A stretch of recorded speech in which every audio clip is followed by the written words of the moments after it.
legal and licensed dispensary in California, you know, this is one of the nicer ones. It's important to keep in mind that there are some illicit shops that look just like this. It can be really hard to tell. So we sent an undercover camera to see for ourselves. According to the California Bureau of Cannabis Control, this is an illegal vaping store. The thing is, it looks just like a legal one. Within minutes, we were able to purchase these illicit THC cartridges for $30 to $55 a piece. We paid cash, and there was no sales tax. And this store is also in California, where THC is legal. Feels like we're at the, the Wild West in terms of actually figuring this out. It is the Wild West. I think there needs to be more enforcement of the illicit shops and an easier way for consumers to identify which shops are operating legally. So this is the Doja app. That's exactly why Mark Hawashi created Doja. Think of it as the Yelp for cannabis. On the Doja app, I do see the people getting headaches and nausea. When you've heard people were having symptoms and then subsequently tested, what have you found? I found cartridges that test positive for over 15 different pesticides and even heavy metals, including lead and mercury. Hawashi says a lot of consumers have no idea the products they're buying are fake. The fake brands are easily identifiable because there's no testing, there's no government warning, and they have no child-resistant mechanism. Those are big red flags. Now this one's interesting because this is a really well-done counterfeit.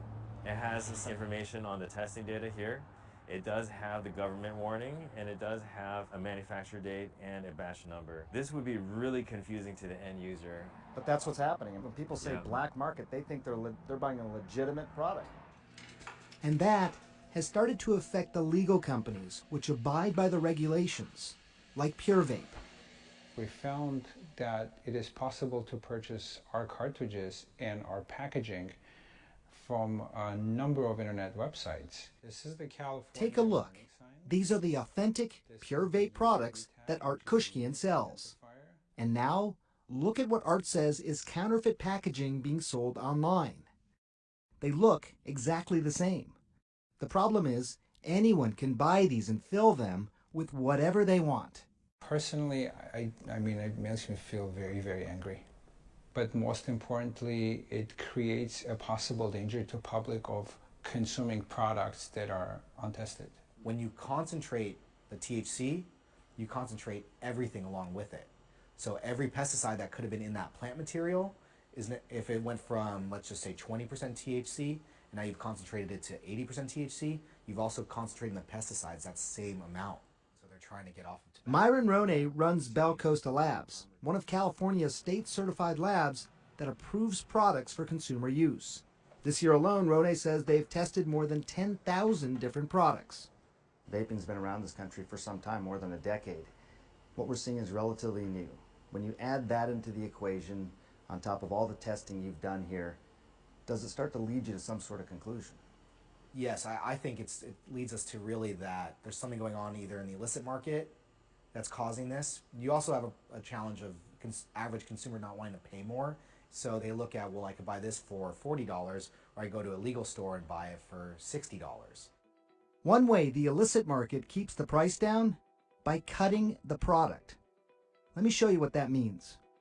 A typical legal THC cartridge would have 70 to 90% pure THC distillate. The rest, terpenes, aromatic oils which give it flavor.